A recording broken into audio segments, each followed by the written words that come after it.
안녕하세요. 청취자 여러분께 인사부터 올려봅니다. 저는 곧 결혼을 앞두고 있는 30대 여자입니다.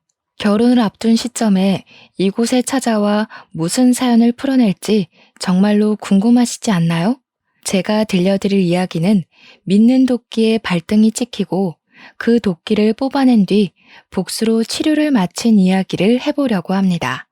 제 이야기 끝까지 아주 스펙터클하고 쉴 틈 없이 신이 나니까 재미나게 들어주시고 저의 결혼까지도 축하해 주시면 정말 감사하겠습니다.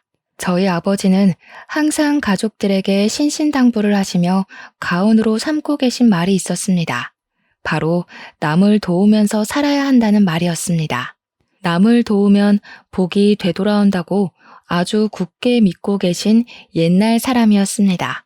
무슨 일이 있어도 남을 도와야 한다. 남에게 일어난 일이 곧 내 일이 될 수 있다. 콩 한 쪽도 나눠야 한다. 이걸 입에 달고 살았기에 저와 어머니는 진절머리를 칠 지경이었습니다. 물론 저희 아버지 역시 입으로만 돕는 분은 아니었습니다. 인상이 푸근한 아저씨답게 늘 이쪽 저쪽 분주하게 남들을 도우며 사셨습니다.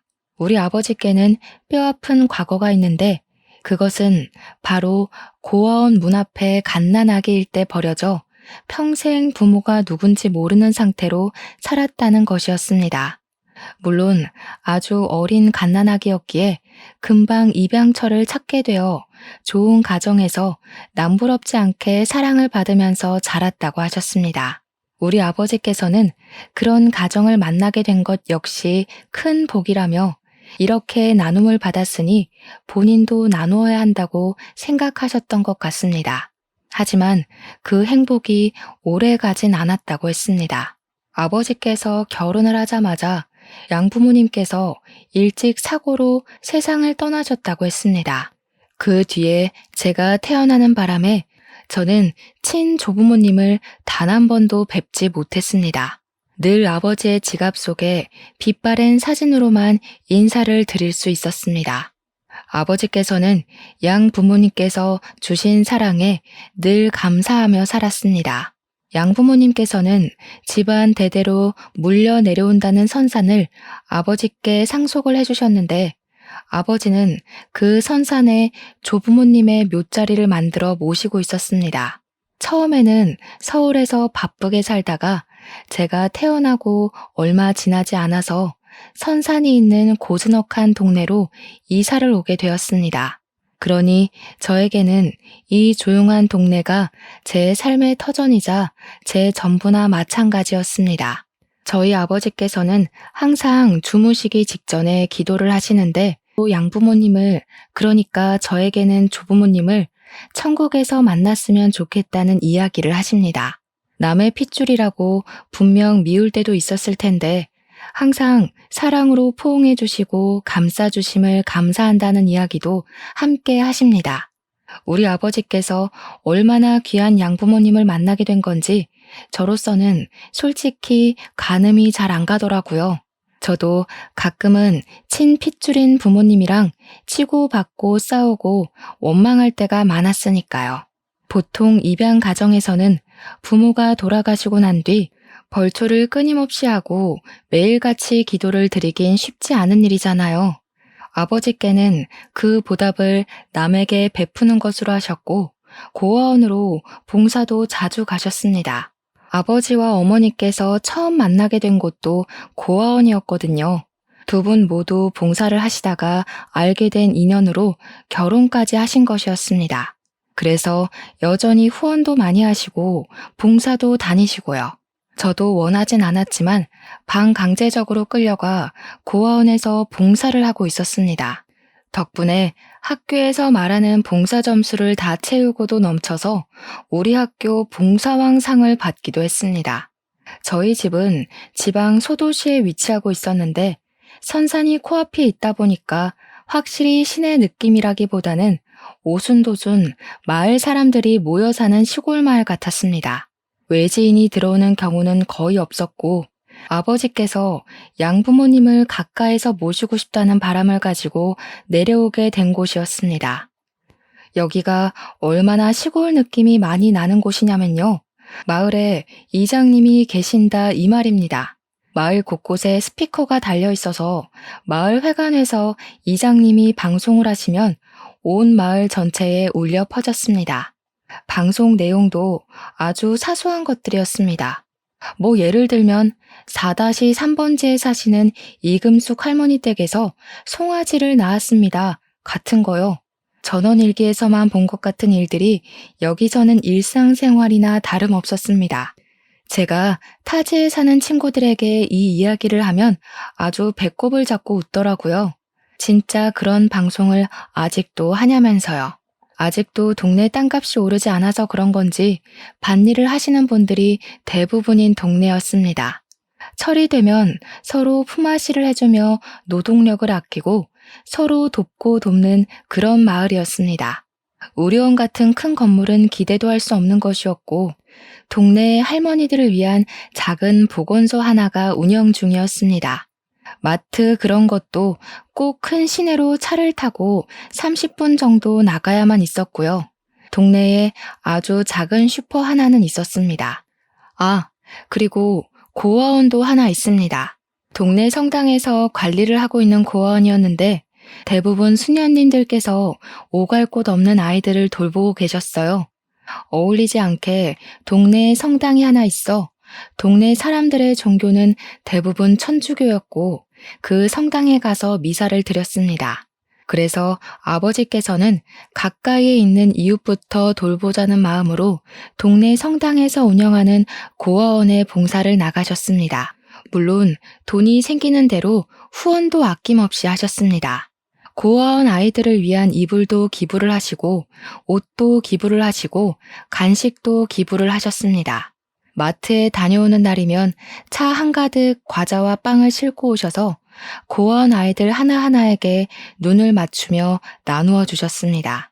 저희 아버지께서 물려받은 땅이 선산을 제외하고 평야도 있었기에 그 땅은 농사를 짓는 분에게 세를 주시고 돈을 받으셨습니다. 집 자체는 여유가 있었기에 봉사를 꾸준히 하시고도 가족들이 먹고 사는 데엔 문제가 없었던 거죠. 아무튼 시골 마을은 조용했고 도란도란했으며 학교가 멀다는 단점을 빼고는 살만한 동네였습니다. 물론 배달 음식점이 있어서 밥을 배달시켜 먹을 수 있었던 것은 아니었지만 공기 좋고 물 좋아서 여름이면 산에 놀러 가고 겨울이면 강에서 썰매를 탔습니다. 저처럼 어린 애들은 고아원에 있는 애들과 몇몇 집이 전부였지만 친구들끼리도 사이가 좋아서 다 같이 몰려다니며 사고를 치곤 했습니다. 고아원에 산다고 해서 깔보거나 무시하는 친구들이 없었다는 이야기죠. 고아원 이야기를 조금 더 하자면 어린 아이들은 입양이 꽤 잘 되는 편이었습니다. 하지만 나이가 조금 찬 상태로 들어온 아이들, 그러니까 초등학교 2, 3학년만 되어도 입양 가기가 참 어려웠습니다. 딱 5, 6살까지는 입양이 그럭저럭 되는데 7살 이후부터는 이상하게 입양이 거의 되지 않아서 19살까지 고아원에서 지내는 언니 오빠들도 많았습니다. 제가 잊지 못하는 그 아이를 만나게 된 건 제 나이가 7살이던 어느 날이었습니다. 그 남자아이는 4살의 나이로 고아원에 처음 입소를 하게 되었습니다. 사정이 꽤나 딱한 아이였는데 부모가 먹고 살 길이 막막해서 고아원에 버리는 다른 아이들과는 달리 부모가 교통사고로 한날 한시에 죽어버려 오게 된 것이었습니다. 맡아줄 친척이 하나도 없어서 보호시설을 떠돌다가 결국에는 고아원에 입소를 하게 된 케이스였습니다. 다른 아이들과 달리 유난히 뽀얗고 작았던 그 남자아이는 당연히 고아원에 적응을 하지 못해서 한동안 엉엉 울었습니다. 아직 부모의 보살핌이 필요한 나이인데 난생 처음 보는 수녀님들만 곁에 있으니 두렵고 불편했겠죠. 보통은 한 달 이내에 수능을 하거나 적응을 하는 편인데 찬영이는 도통 적응을 하지 못했습니다. 매일같이 우는 소리가 담을 타고 저희 집까지 들려올 정도였으니 고아원에서 함께 생활하는 아이들도 무척이나 지쳤을 겁니다. 저는 주말에 부모님을 따라 고아원에 놀러 가게 되었는데요. 형식상으론 봉사활동을 하러 간 것이었지만 고아원에는 같이 놀 친구들이 잔뜩 있어서 저에게는 놀이터나 다름없었습니다. 찬영이가 구석에서 울고불고 하고 있다가 저에게 슬며시 다가오더니 제 옷에 달린 브로치를 보고 신기해하면서 예쁘다 하더라고요. 매일같이 찬영이의 울음소리를 들었던 저는 인심 쓰듯이 브로치를 떼어서 찬영이에게 주었습니다. 아버지께서 항상 나누면서 살아야 한다고 했으니까 아깝긴 했지만 이거 하나도 찬영이가 눈물을 그친다면 더할 나위 없이 좋을 것 같았거든요. 아깝지 않은 척, 아무렇지 않은 척, 찬영이 손에 브로치를 쥐어주었고 그게 무슨 방아쇠가 된 건지 찬영이는 저만 보면 졸졸 쫓아다니기 시작했습니다. 처음에는 엄마 아빠 하면서 울던 찬영이가 제가 집에 가려고 하자 누나 누나 하면서 울더라고요. 저랑 있을 때는 방싯방싯 잘도 웃던 아이가 제가 집에 간다고 우니 마음이 좀 이상하대요. 수녀님들께서는 찬영이가 뽀얗고 예쁘게 생긴 남자아이였고 나이가 4살밖에 되지 않았으니 입양하겠다는 입양처가 틀림없이 나올 것이라고 했습니다. 하지만 찬영이는 5살, 6살, 7살이 되도록 입양을 가지 못했습니다. 어릴 때는 낯선 사람만 보면 엉엉 울어대서 입양을 가지 못했고요. 조금 더 큰 뒤에는 이상하게 입양을 하러 오신 분들이 찬영이를 보고 마음이 동하지 않는 건지 입양을 기피하시더군요. 그럴 때마다 찬영이는 기대감에 부풀었다가 금방 실망을 하게 되었고 저는 그런 찬영이를 달래주었습니다. 졸지에 주말마다 고아원에 가서 찬영이를 챙기고 봉사활동을 하게 되었습니다. 찬영이가 제 옆에서 떨어지지 않았기 때문에 찬영이를 붙잡고 책을 읽어주기도 하고 같이 공놀이를 하기도 하고 했습니다. 저보다 3살이 어린 아이였지만 애가 똑똑한 건지 저한테 잘 맞춰주더라고요. 제가 학교를 다니면서 숙제를 하게 되었는데 찬영이가 제 옆에 딱 달라붙어서 같이 곁눈질로 공부를 시작했습니다. 저랑 같이 한글 공부도 하고 숫자 공부를 하기도 했고 그림을 그리기도 하면서 놀았습니다. 찬영이가 저만 너무 따라다니니까 저도 불만이 생기는 날도 있었죠. 다른 친구들이랑 놀고 싶은 날도 있는데 찬영이가 제 손을 꼭 잡고 자기랑만 놀자고 떼를 썼거든요. 달래도 보고 화도 내봤지만 엉엉 울면서도 제 옷자락을 놓치지 않았기에 저는 어쩔 수 없이 찬영이랑 놀아야 했습니다. 결국에 저희 부모님께서는 찬영이를 저희 집 막내로 입양을 하자는 생각까지 하셨습니다. 저랑 워낙 잘 지내고 있었고 애착 관계가 형성되었다고 느끼셨던 것 같습니다. 하지만 찬영이와 제가 1살, 2살 나이를 더 먹을수록 성향이 점점 달라지면서 서로 놀고 싶은 종목이 달라지기 시작했습니다. 저는 인형놀이나 그림 그리기가 좋은데 찬영이는 공놀이나 철봉에 매달려서 놀고 싶어 했거든요. 저는 지저분한 게 싫어서 흙에서는 놀고 싶지 않았는데 찬영이는 저에게 흙에서 두꺼비 집을 만들며 놀자고 했습니다. 성향이 점점 안 맞기 시작하니까 제가 고아원에 가는 것 자체를 싫어하게 되고 찬영이를 피하게 되었습니다. 그 모습을 보고 저희 부모님께서는 찬영이를 입양해야겠다는 생각을 접으셨습니다. 아무리 불쌍한 아이를 돕는 일이라 해도 저랑 잘 지내야 한가족으로 지낼 수 있을 거 아닙니까? 친한 동생과 친동생이 된다는 것은 매우 다른 일이었으니까요. 찬영이를 끝끝내 눈에 발표하셨지만 제가 딱 잘라서 찬영이랑 같이 살기 싫다고 하는 바람에 입양을 포기하셨습니다. 제 나이가 13살이 되고 찬영이가 10살이 되었을 때 고아원에서도 이제는 입양을 가기가 어려울 것 같다는 말을 했습니다. 저는 사춘기가 오고 있었고 14살이 되자마자 생리를 시작하면서 2차 성장이 찾아왔습니다. 부모님께서 저에게 고아원에 봉사를 하러 가자고 하셔도 저는 공부나 하고 있겠다며 거절했습니다. 하루는 찬영이가 부모님께 슬며시 제가 보고 싶다고 같이 놀고 싶다고 말을 전한 모양인데 저는 딱 잘라서 가지 않겠다고 했습니다. 사춘기였으니까 초등학생이라고 해도 남자아이가 들러붙는 게 조금 징그럽기도 하고 저도 소녀 감수성에 푹 빠져 있었거든요. 부모님께서 저에게 간곡하게 부탁을 하셨습니다. 찬영이가 저에게 전해주고 싶은 게 있다고 했다면서 한 번만 가보자고 하시더라고요. 저는 걔가 좁아야 뭘 주겠냐고 귀찮다고 했지만 결국은 부모님의 손에 이끌려 끌려갔습니다. 그런데 저를 보자마자 한달음에 달려온 찬영이가 저에게 편지를 주면서 누나, 내 마음이야 하는 겁니다. 주변 고아원 친구들이 놀리고 싶어서 난리가 난 것이 보였고 저는 너무 부끄러웠습니다. 그래서 이런 거 필요 없다고, 누나 이제 중학생이라 바쁘다고, 초등학생인 너랑 놀아줄 시간 없다고 모질게 대했습니다. 자꾸 불러내지 말고 너도 네 또래 애들이랑 놀아. 내가 초등학생이랑 놀고 있다고 소문이라도 나면 어떻게 할 거야? 하면서 말이죠. 찬영이는 눈물을 그렁그렁 하면서 저에게 누나, 내 편지 하는데 저는 그걸 뿌리쳤습니다. 편지를 받으면 분명 친구들이 고아원 동생한테 러브레터를 받았다고 놀릴 게 뻔했죠. 편지는 받은 걸로 칠 테니까 네가 알아서 정리해라고 차갑게 대꾸하고는 우는 찬영이는 두고 집으로 돌아왔습니다.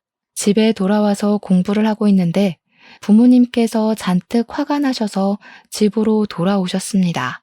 제 방문을 벌컥 열고는 찬영이한테 그렇게 모질게 해야 했냐고, 애를 꼭 울려야 속이 시원하냐면서 저에게 소리를 치시더라고요.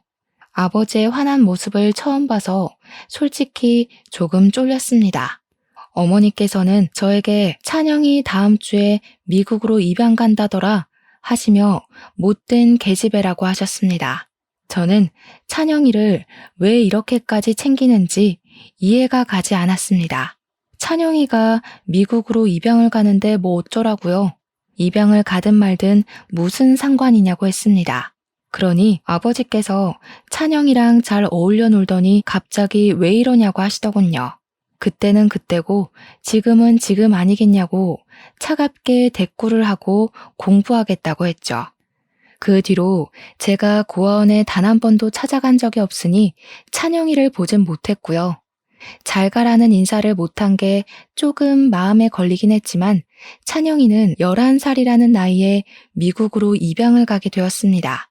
별 생각 없이 부모님과 저녁 식사를 하는데 부모님께서 찬영이가 미국에 도착을 했을 텐데 하면서 걱정을 하시더군요. 11살 나이면 꽤 늦었음에도 불구하고 용케도 입양을 갔다고 슬쩍 대꾸를 하니까 어머니께서 그러시더라고요.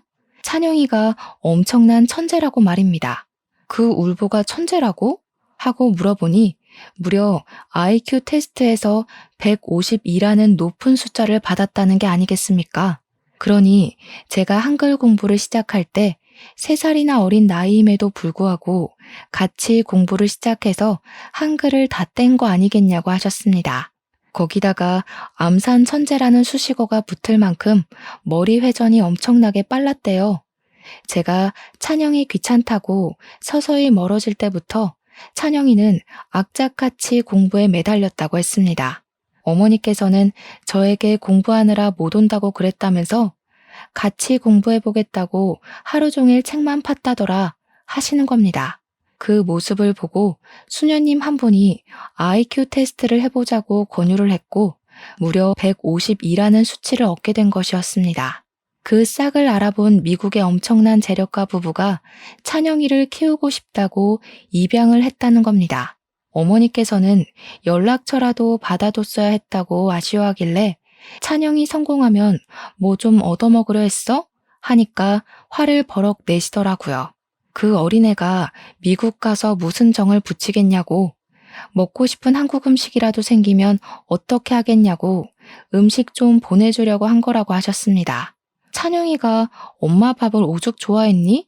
거기 가면 다 금발머리 백인일 텐데 얼마나 외롭겠냐고 하시더라고요. 저는 나물 반찬을 뒤적거리면서 남 걱정도 팔자다 하고 말았습니다. 제 밥상에도 고기가 없는데 찬영이한테 무슨 반찬을 해주겠어요. 그렇게 다시 조용해진 마을에 어느 날 갑자기 요란법석한 일이 생기고 말았습니다. 외지인이 잘 정착하지 않는 마을인데 외지인이 새로 집을 지어서 이사를 온다고 공사를 한창 하고 있었거든요. 마을 사람들은 새로 등장하는 사람이 궁금하기도 하고 집을 어떻게 지을 건지 구경을 하고 싶어 했었습니다. 그런데 집을 지으려면 장비차들이 들어와야 하는데 마을 사람들이 그때 딱 마침 고추를 말릴 시기라 도로에 고추를 싹 널어둔 것입니다. 마을 사람들의 통행 일정이야 다들 꿰차고 있었고 큰 차량이 아니면 요리조리 피해갈 수 있는 수준이라 그냥 널어둔 것이었습니다. 게다가 매년 행사처럼 고추를 널어놓은 거라 누구 하나 불평을 하는 사람이 없었거든요. 외지인은 그걸 알 턱이 없는 거죠. 그래서 고추를 말릴 시기에 중장비 차량이 와서 건물을 올리는 공사를 맡긴 겁니다.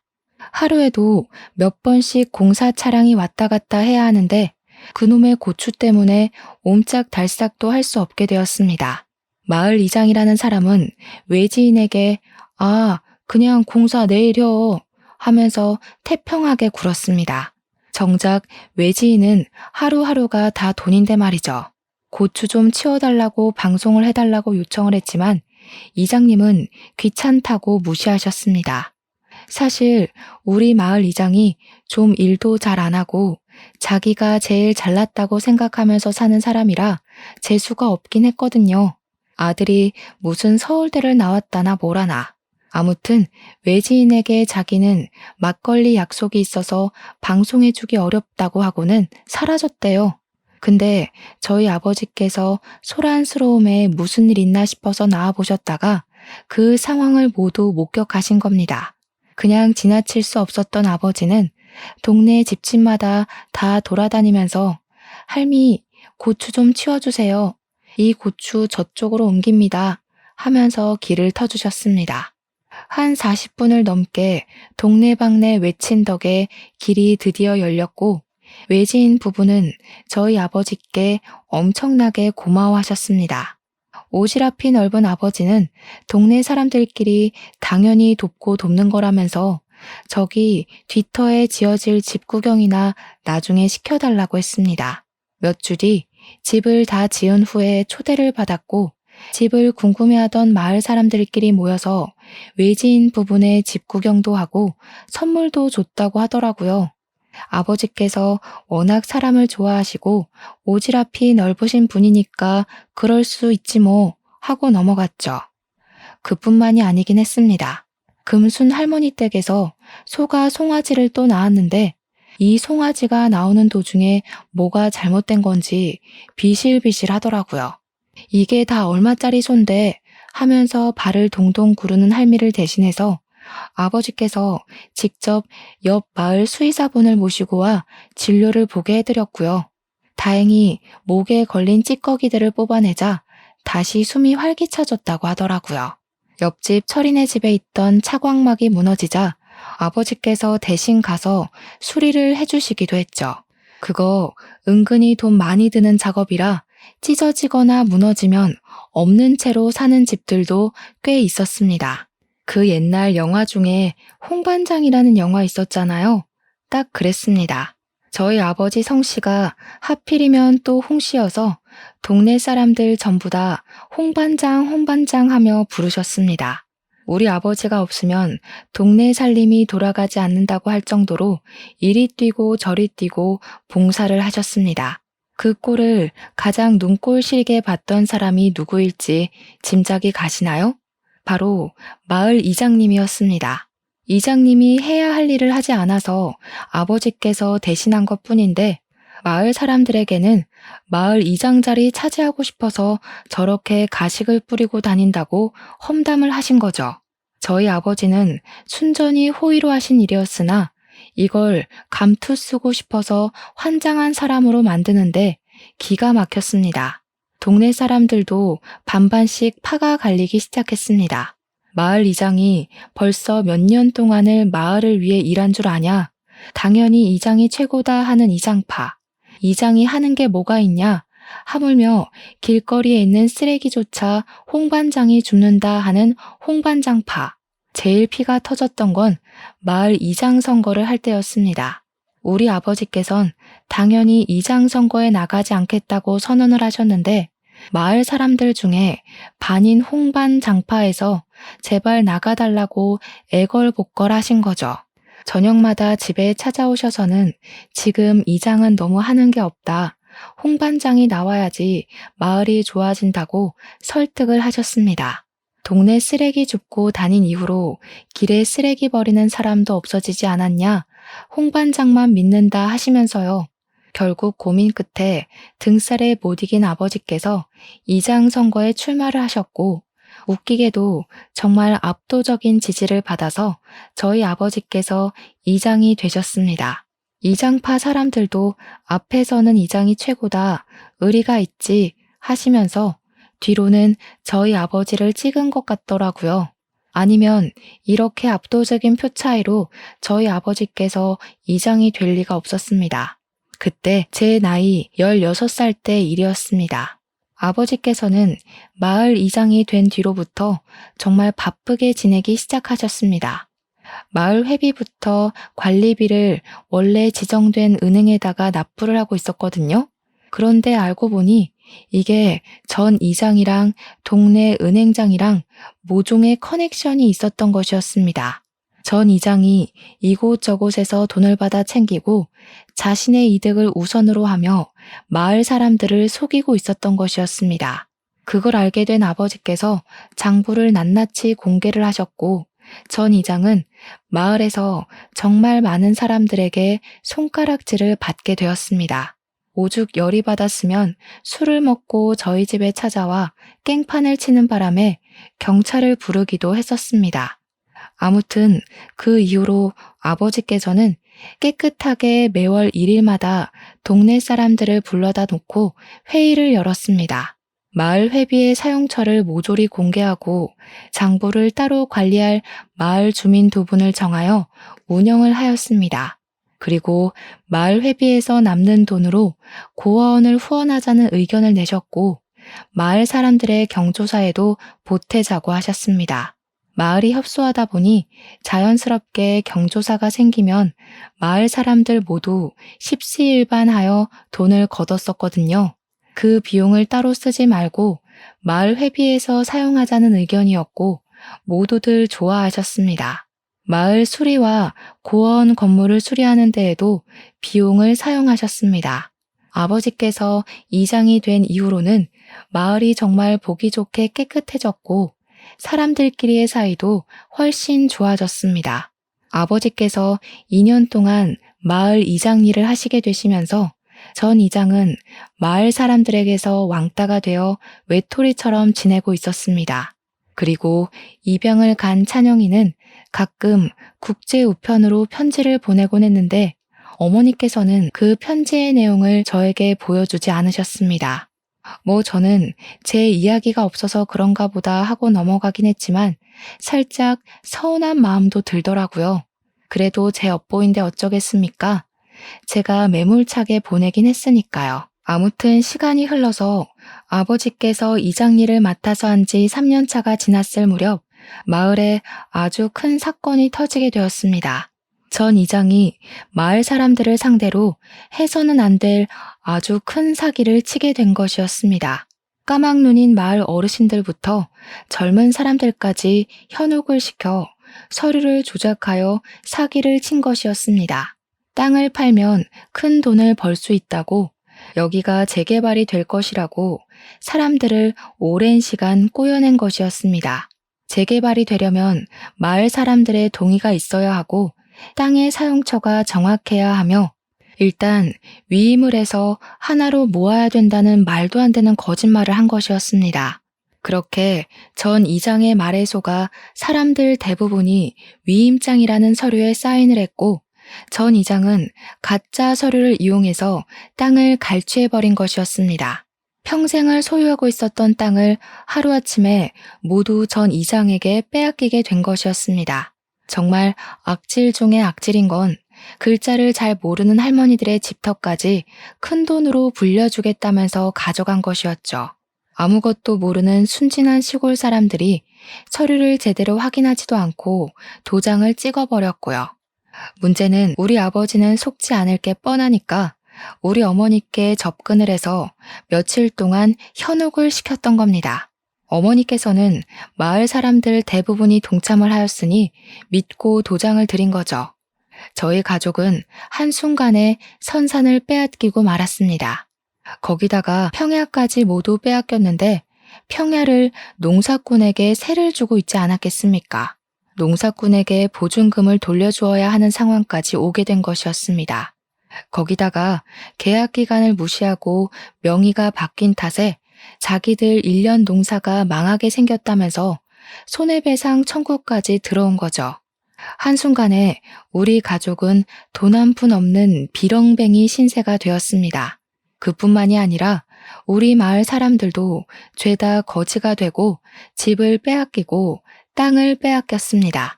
하나같이 우리 아버지를 찾아와서 도와달라고 울고불고 난리를 쳤습니다. 그 사이에 전 이장은 유유히 마을을 떠나 잠적을 해버렸죠. 저희는 풀죽도 얻어먹지 못하는 신세가 되었는데 다행히 그동안 후원을 했던 고아원에서 도움을 주시겠다고 하셨습니다. 모체가 성당이라고 하지 않았습니까? 이걸 교단에 이야기를 했더니 다른 성당에 있던 사람들이 모금을 시작한 겁니다. 그 돈을 우리 아버지께 도움을 드리고 싶다며 보내주신 거죠. 돈이 꽤 되어서 한시름 났다고 생각한 것도 잠시였습니다. 아버지께서는 그 돈을 전부 마을 사람들에게 나눠주셨습니다. 우리는 아직 젊으니 어떻게든 먹고 살 수 있다고 말입니다. 저는 아빠가 너무나도 무책임하다 생각했습니다. 그 돈만 있으면 우리도 다른 동네에 전셋집 하나는 얻을 수 있는 돈이었거든요. 제 나이가 19살인데 그거 하나 몰랐겠습니까? 어머니도 이번에는 아버지를 살짝 원망하셨습니다. 하지만 아버지는 고아원에서 봉사를 한 게 우리 가족만 있는 것도 아니고 마을 사람들이 도움을 요청하는데 어떻게 모른 척 할 수 있냐고 설득하셨습니다. 어머니는 그런 아버지를 이해한다고 했지만 저는 이해하지 못했습니다. 한순간에 망해버려서 여간 달빵을 얻어 살아야 하는 것도 불편했고 저는 수능을 완전히 망쳐버렸습니다. 그 덕에 대학 입시는 실패를 했고 바로 일자리를 찾아 나섰습니다. 다행히 시내의 대부 업체에서 일할 직원을 구한다는 말에 냉큼 지원을 했습니다. 일이 위험해 보이긴 했어요. 조폭들이 운영하는 대부 업체였거든요. 대신 월급이 꽤 많았기에 그곳에서 일하며 집안의 빚을 갚기 위해 노력했습니다. 보증금이야 안 쓰고 있어서 갚았지만 손해배상 청구된 금액은 다달이 갚아야 했거든요. 아버지는 다른 동네로 막노동 일을 나가셨고 어머니는 식당에서 일을 하셨습니다. 온 가족이 뿔뿔이 흩어져서 지냈지만 더 독하게 마음을 먹고 일을 했습니다. 그렇게 살기를 7년. 빚은 거의 갚아가는 시점에 또다시 사건이 터진 것입니다. 우리 가족은 겨우 다 같이 살 수 있는 작은 빌라 월세를 얻어 살고 있었는데 집으로 소송장이 날라온 것이었습니다. 이게 뭔가 하고 보니 선산에 우리 아버지 양부모님, 즉 조부모님의 묘가 자리하고 있지 않았겠습니까? 근데 그 선산을 이장이 훔쳐간 거나 다름없이 날름 가져갔고요. 그 선산에 있는 묘를 이장하라는 소송장이었습니다. 자기네 땅에서 7년이나 공짜로 새들어 살았으니 땅 사용료도 지불하라는 억지 소송장이었습니다. 그걸 받고는 우리 아버지께서는 억장이 무너지셨는지 정말 엉엉 소리를 내며 우셨습니다. 며칠 뒤에는 내용 증명까지 날아오더라고요. 결론은 하루빨리 이장을 하라는 소리였습니다. 그 땅을 갈취당한 것이나 마찬가지인데 너무 뻔뻔한 거 아니냐고. 마을 이장 도망간 건 알고 있는데 어디로 간 거냐고 씩씩거렸죠. 제가 열이 잔뜩 받은 채로 출근을 하니 사장님께서 미스 송 무슨 일 있나? 하시더라고요. 저는 모든 사실을 있는 그대로 설명했습니다. 전 이장이 땅을 훔친 것부터 조부모님의 묘를 이장하라고 한 내용 증명까지요. 그랬더니 사장님께서 그놈들 정신 나간 놈들 아니냐면서 당장 수소문을 해보라고 부하 직원들에게 명령을 내리셨습니다. 사장님께서 이렇게까지 화를 내실 거라고는 생각을 못해서 조금 얼떨떨한 기분이 들었습니다. 제가 일하고 있는 대부업체 사장님께서 조폭이라고 했었잖아요. 조폭들이 또 의리는 넘치지 않겠습니까? 제가 당한 게 화가 났는지 정말 며칠 만에 숨어서 지내던 전 이장을 찾아온 것입니다. 똘마니들을 죄다 데리고 찾아가서 협박을 하신 거죠. 사장님께서 직접이요. 어디 양아치도 안 하는 짓을 하고 있냐며 남의 땅을 갈취해 놓고 땅 사용료를 내라질 않나, 묘 이장을 하라질 않나. 전 이장한테 너는 애미애비도 없냐면서 정말 살벌하게 조져놨다고 말을 전해주셨습니다. 배때기에 확 선 긋기 전에 당장 서류 돌려놔라, 내 눈앞에서 돌려놔라 하셨답니다. 윽박을 질러대니 전 이장도 벌벌 떨면서 새로 만들어진 서류에 도장을 다시 찍었다고 하더라고요. 덕분에 저희 가족은 7년간 끙끙 앓으며 빚을 갚느라 고생했던 그 땅을 다시 되찾게 되었습니다. 정말 허무하죠. 이렇게 쉽게 되찾을 수 있는 땅이었는데 우리 가족은 왜 7년이나 흩어져 살면서 그 고생을 해야 했는지 싶었습니다. 하지만 여기서 일이 끝난다면 무척이나 서운하지 않겠습니까? 전 이장이 조폭이 자기를 협박하는 바람에 땅을 빼앗겼다면서 경찰에 신고를 떡하니 넣은 거죠. 다 감옥에 잡아 쳐넣을 거라면서 경찰을 대동하고는 사무실로 찾아와서 적반하장을 부린 것입니다. 저는 괜히 저 때문에 사장님까지 난처해지고 곤란한 일을 겪으시는 것 같아서 죄송한 마음이 들었습니다. 그러니 사장님께서 오히려 저에게 괜찮다고 걱정하지 말라고 하시더군요. 이런 일 한두 번 겪어본 것 아니고 뭐 심각해지면 감방이나 갔다 오면 되지 않겠냐고 하시는데 감방 소리 나오자마자 식겁을 했네요. 제가 놀라서 입을 헉 하고 벌리니 어차피 가봐야 이런 잡다한 일은 징역 1년도 안 산다고 하시더라고요. 아니, 쿨해도 사장님이 너무 쿨하신 것 아닌가 하는 생각이 들었습니다. 제 마음의 찝찝함은 솔직히 계속 남아 있었습니다. 죄송한 마음에 안 되겠다. 이대로 가만히 있으면 의리가 없는 것 아니냐 하는 생각이 들었습니다. 저는 바로 변호사를 알아보기 시작했지만 워낙 많은 사람이 엮인 소송이기도 하고 이해관계가 복잡해서 그런 건지 선뜻 맡아주겠다는 변호사가 없었습니다.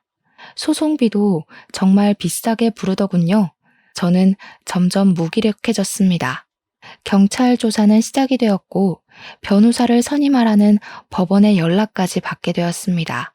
일을 어쩌나 발만 동동 구르고 있는데 전 이장은 정말 뻔뻔하게 나오는 겁니다. 자기가 협박을 당해서 어쩔 수 없이 빼앗긴 땅이라고 끝없이 주장을 하더라고요. 마을 사람들은 모두 당했던 전적이 있으니 저희 사장님을 위해서 탄원서를 써주겠다고 전부 나섰습니다. 그러던 와중에 집에 누군가 찾아왔습니다. 우리 집에 손님이 찾아올 리가 없는데 누군가 싶어서 문을 열어보니 글쎄 정말 상상도 못한 인물이 서 있었죠.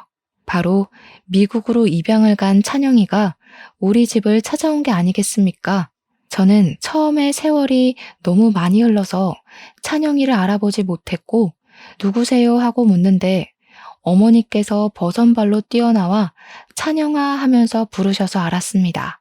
제가 너무 놀라서 눈을 꿈뻑거리며 찬영이? 네가 찬영이라고? 하면서 놀람을 숨기지 못하니 저에게 누나 오랜만이네요 하더라고요.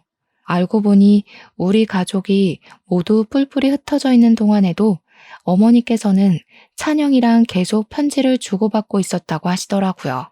그게 이 힘든 삶의 유일한 재미이자 탈출구이자 위안이었다고 하셨습니다. 저는 또 반성을 하게 되었죠. 같은 한국에 있는 저라도 자주 연락을 드렸어야 하는 건데 하고요. 근데 분명 찬영이는 미국으로 입양을 갔는데 왜 한국에 와 있나 싶어서 물어보니 그러더군요. 소송을 도와주러 왔다고요. 찬영이가 글쎄 IQ가 152인 천재라고 했었잖아요. 미국에 가서 완전히 고삐가 풀려서 두각을 드러내기 시작한 것이었습니다. 미국으로 치면 중학교, 고등학교를 남들과 달리 아주 일찍 조기 졸업을 했고 대학도 로스쿨에 진학해서 조기 졸업을 했다고 하더군요. 변호사 시험까지 한 번에 떡하니 붙어버린 덕에 어린 나이부터 변호사 일을 시작했다고 했습니다. 굵직한 사건을 여러 개 맡아서 승소를 한 유명한 변호사가 되었다고요. 고작 24살밖에 되지 않은 나이임에도 불구하고요. 당연히 마을 사람들의 반환 소송이며 우리 대부업체 사장님 소송까지 전부 변호를 해주겠다고 했습니다. 찬영이는 미국에서부터 이야기를 전해 듣고 소송 준비를 하면서 한국까지 왔다고 아무 걱정도 하지 마시라고 하더라고요. 잘 키운 딸보다 훨씬 든든한 아들이라며 부모님께서 참 뿌듯해 하셨습니다. 그렇게 찬영이의 도움으로 재판이 시작되고 당연히 자기 땅이라고 우기던 전 이장에게 어떻게 모은 것인지 증거들을 하나하나 제시하면서 그게 이장의 땅이 아니라는 것을 밝혀냈습니다. 오래된 땅 문서들부터 시작해서 원래 소유주가 몇 년 동안 이 땅을 가지고 있었는지까지 조목조목 설명을 하더라고요. 마을 사람들 전부 고소를 했고 사장님을 위한 탄원서까지 한데 모여지니 전 이장에게 제대로 엿을 먹일 수 있었습니다. 땅을 갈취하고 마을 사람들에게 땅값을 송금한 내역이 없으니 부당한 이득을 취득한 게 맞는다는 판결이 나왔습니다. 전 이장은 땅값을 전부 물어주고 이들이 당한 고통을 헤아려 배상까지 전부 하라는 판결을 받고 주저앉아 버리더군요. 망했다고 법원 앞에서 본인 변호사를 붙잡고 울고불고 하는데 마을 사람들이 죄다 침을 뱉고 돌까지 던졌습니다. 언제가 됐든 나쁜 짓을 하면 천벌 받는다는 게 진짜인가 봅니다. 그리고 저는 찬영이에게 그 어린 시절 상처를 주고 떠나게 해서 미안하다고 진심으로 사과를 했습니다. 찬영이도 저의 사과를 받아주면서 그때 못 전해준 편지라며 그 시절에 썼던 빗바램 편지를 전해주었습니다. 거기에는 누나, 이제는 공놀이 안 해줘도 돼. 다음에 만나면 인형놀이 하자고 쓰여 있었습니다. 미국에 가기 전에 저에게 꼭 하고 싶었던 말이라고 하는데 저도 모르게 눈물이 주르륵 나오더군요. 그날 이후로 찬영이와는 오해가 완전히 풀렸고 다시 사이가 좋아지게 되었습니다. 찬영이는 키워주신 양부모님께 인사를 드리고 정리를 끝내고 아예 한국으로 돌아온 것이라고 말을 하였습니다.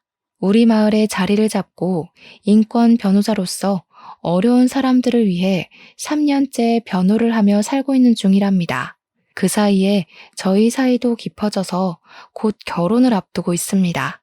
처음에 결혼을 하겠다고 하니 부모님께서 찬영이의 손을 잡고 정말 우리 딸이랑 결혼해도 되겠냐고 물어보시더라고요.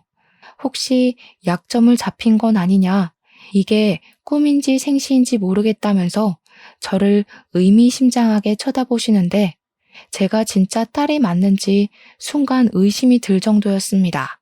찬영이는 오래전부터 저를 마음에 품어두고 단 한 번도 잊어본 적 없다면서 저희 부모님께 진심을 담아 이야기를 했습니다. 미국에 가서도 저희 어머니께 편지를 쓰면서 제 이야기를 얼마나 물어보고 싶었는지 꾹꾹 참았다고 하더군요. 왜 참았냐 하니까 번듯한 직장을 가지고 어릴 적 모습과 완전히 달라진 모습으로 제 앞에 나타나고 싶었다고 했습니다. 저는 그 말을 듣고 정말 진심으로 감동을 받았습니다. 그리고 이 사람을 평생 사랑할 수 있겠다는 마음도 들었죠. 절제절명의 순간에 찾아온 찬영이에게 늘 고마워하며 살 것 같습니다. 아무튼 저희 가족을 위해 한달음에 달려와 준 제 예비신랑과 평생 함께 행복할 수 있도록 모두 응원해 주시면 감사하겠습니다.